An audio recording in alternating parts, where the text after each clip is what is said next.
from CBS 4 News, this is Facing South Florida with Jim DeFede. Good morning, I'm Jim DeFede, and welcome to Facing South Florida. Now, on Monday, I was down in Key West on the last day of my vacation, and I was enjoying a late breakfast when in the background I heard on my TV the following. Where is the server? I want to know, where is the server, and what is the server saying? What is the server saying? Of all the disturbing things that went on in the Trump-Putin press conference, the server obsession was right up there. As former President Obama said, these are strange and uncertain times. This morning, we will explore how strange and uncertain they truly are with our guest. Congresswoman Debbie Wasserman Schultz represents the 23rd Congressional District that stretches from Weston to Aventura. She's been in Congress since 2005 and is the former chair of the Democratic National Committee. Thanks for coming in. My pleasure. We'll get to the servers in a second, but I just want to sort of take a step back, and that week started with Trump going to the NATO summit, then and raising a ruckus there, insulting Theresa May before she comes in, calling the EU our foes, and then ends with that bizarre press conference that we saw. Just again, without getting into each individual specific, right. What's the takeaway from this past week? The takeaway is that the president seems determined to make the United States the enemy of the rest of the world and to alienate as many allies as possible. And instead of being the greatest example of democracy on earth, he seems determined to completely erode that, and wrapping up that hit parade of erosion was standing next to one of the most heinous people in the entire world and betraying the United States of America and our allies, standing right next to Vladimir Putin. Now, I want to sort of dissect a little bit. Did you oppose even the idea of the president meeting with Putin? Is it okay for the American president to be meeting with the Russian president, or is it a lack of a game plan going into a meeting? Well, once he called the meeting, and then on the eve of the meeting, 12 Russian spies were indicted for hacking in very significant, excruciating detail. The DNC and the DCCC and the Hillary Clinton campaign. I called on him to cancel the meeting, but if he did not cancel the meeting, at the very least to insist during the meeting that the 12 Russians that were indicted be extradited by Russia, and he did none of those things. I want to go back to the press conference in a second, but obviously the news that's coming out in the last 24 hours is that the president has now invited Putin to come to Washington. What's your reaction to that?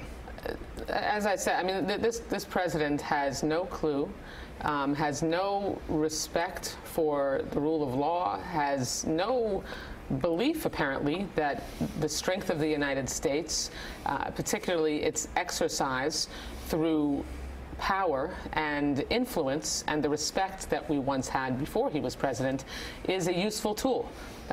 He has thrown the toolbox out, and it does beg the question. His actions and insistence on playing footsie with heinous dictators, and that's the best compliment I could pay to Vladimir Putin, as opposed to standing up for the United States of America, is revolting. Now, I'm going to play a soundbite out of order just for the control room. I want to go to Trump meddling. This was an interview that he did with Jeff Glor at CBS News after the press conference when he was in cleanup mode. Let's play that sound now. Okay. You say you agree with U.S. intelligence that Russia meddled in the election in 2016. Yeah, and I've said that before, Jeff. I have said that numerous times before. And I would say that is true, yeah. But you haven't condemned Putin specifically. Do you hold him personally responsible? Well, I would, because he's in charge of the country, just like I consider myself to be responsible for things that happen in this country. So certainly, as the leader of a country, you would have to hold him responsible, yes. What'd you say to him? Very strong on the fact that we can't have meddling. I let him know we can't have this. We're not going to have it. And that's the way it's going to be. Do you accept the president at his word? No, the question was very specific. Do you hold Vladimir Putin personally responsible? And he doesn't, because his answer was that he holds him responsible because he's the head of the country. We have our own intelligence agencies, all of them, specifically stating that Vladimir Putin ordered the hacking and the interference with our election to result in the outcome that we got, which was that President Trump was elected. Should Putin be indicted personally, just as these 12 Russians were? You know, we have a process that a justice process that we go through, and an investigation, which is why the Mueller investigation is so incredibly important.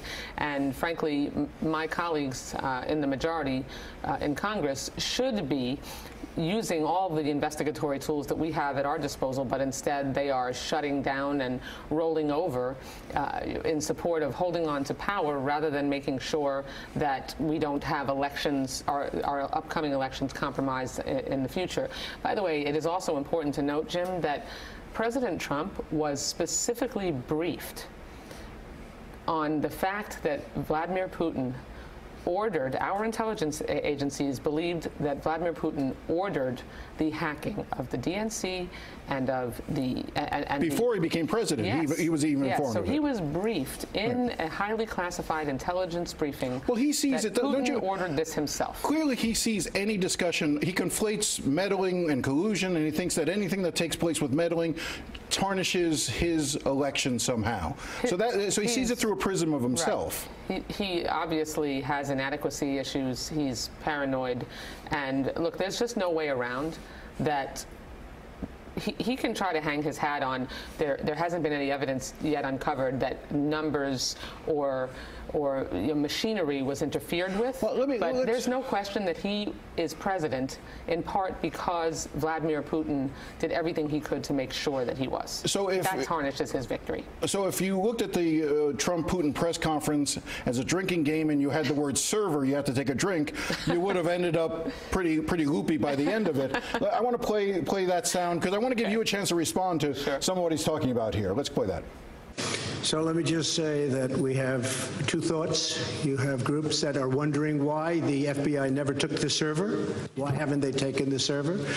Why was the FBI told to leave the office of the Democratic National Committee? I've been wondering that. I've been asking that for months and months, and I've been tweeting it out and calling it out on social media. Where is the server? I want to know, where is the server and what is the server saying? But I really do want to see the server. But I have confidence in both parties. I really believe that this will probably go on for a while, but I don't think it can go on without finding out what happened to the server. What happened to the servers of the Pakistani gentlemen that worked on the DNC? Where are those servers? They're missing. Where are they? What happened to Hillary Clinton's emails? 33,000 emails gone, just gone.